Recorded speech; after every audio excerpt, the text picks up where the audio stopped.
A Navy sank bodies from the Sydney for the sake of public morale. And if there were survivors in the water after the battle, what happened to them during the first crucial few hours? I think they shot them. I think the evidence of the Carly float in the War Museum, riddled with bullet holes, Montgomery said there was a heck of a lot of them. The motives for the Cormoran survivors giving an account other than what actually happened is not too difficult to divine, because as breakers of international law, they would have been held to have been common pirates who were, as such, liable to summary execution, which was surely a sufficient motive in itself. Petty Officer Jurgensen and Lieutenant von Gosselin committed a war crime. Even today, in theory at any rate, they would still be liable to war crimes charges. We always say, these Australians, they were brave soldiers, they were brave chaps or brave men. But we are no murderers. We know that in the interrogations, particularly with Lieutenant Commander Rycroft, who was the senior intelligence officer in Fremantle, that his unshakable opinion was that they were all, the survivors were all telling lies. They'd all been told to tell lies, and they told lies. Unfortunately, there's no survivor of the Sydney. And personally, I believe, whatever we say, there's probably always somebody who thinks up his own story. Also, he never was there. Many cases probably doesn't even know what the difference is between sea and land. One Carly float is known to have come from the Sydney. The Australian War Memorial has scientifically tested it.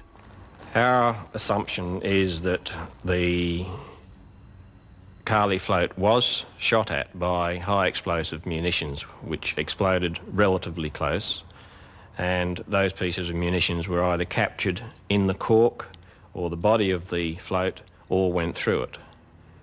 But they were high explosive shells. They were definitely not machine gun bullets. We really have seen the shoddiest practice of history from both Michael Montgomery and the Sydney Research Group. They say that the Germans bribed me to write the book, but in fact I haven't done this to defend the Germans. I have done it because I have been so ashamed and humiliated by the mean-spiritedness of some Australians, and I felt it was up to someone to set the record straight.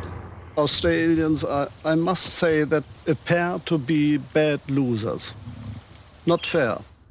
But the controversy surrounding the loss of the Sydney doesn't end there. The Sydney was lost just 18 days before Pearl Harbor. Some people believe there were survivors of the Sydney, that they're prisoners in Japan. What do you think of that?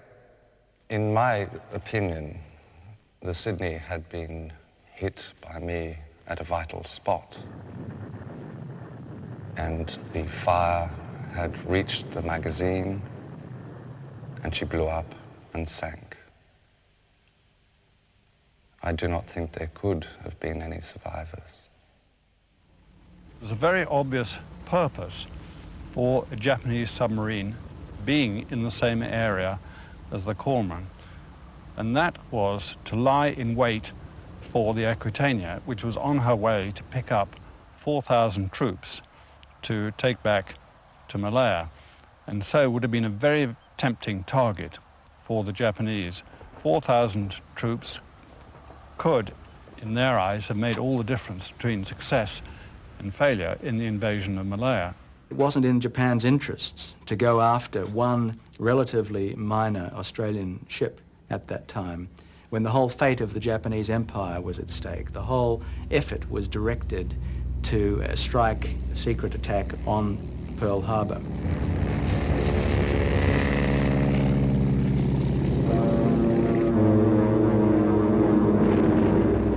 Recent evidence indicates that Japanese naval codes had been broken by the British, and that Churchill knew of the impending attack on Pearl Harbor and was counting on it to bring the Americans into the war. If the Japanese had any suspicion at all that their plans were known or their codes were being read, there's no doubt that they would have cancelled the Pearl Harbor operation. That is one of the reasons why the cover-up on Sydney came about in the first place. There is unfortunately one great problem with the Australian archives, that they are very tightly controlled by the British government. Churchill's Far East files, which are conceded by certain elements of the United States intelligence and Australian intelligence and British intelligence itself, were placed on a 75-year hold in 1945. And you begin to wonder to yourself, is Australia in charge of its own history? See, the whole of the Automaton story and the betrayal of Australian troops in Singapore only came to light because I happened to stumble across it in an American archive. And when Mr. Keating raised this point some time ago, in Britain, of course, there was a sort of big outcry about, oh, Keating doesn't know his history, leave it all to us, we know what happened. Actually, Mr. Keating knew his history far better than the British, because he's never been in a British archive. Australia was deceived by Churchill because we were going to be, if you like, colloquially, the bunny. We were not important enough. People want to know. There's a substantial amount of interest amongst ordinary Australians to know what happened to this ship, the ship that was once the darling of the RAN, the pride of the nation.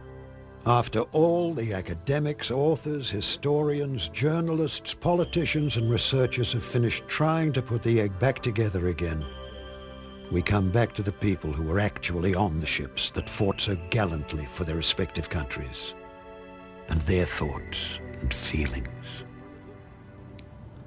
And what your feelings are, you have to digest it by yourself. It's not a nice thing.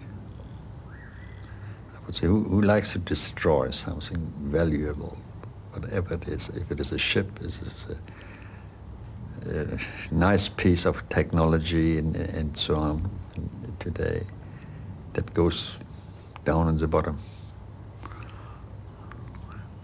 You know what a waste. Was it worth it?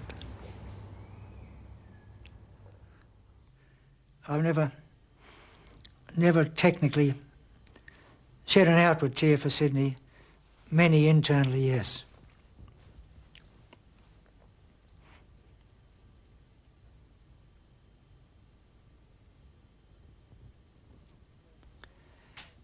It was the greatest tragedy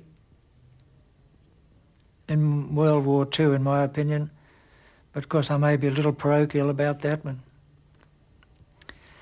And I think the tragedy of it is that it was one of these things that should never have happened. That's what makes it so tragic and so sad.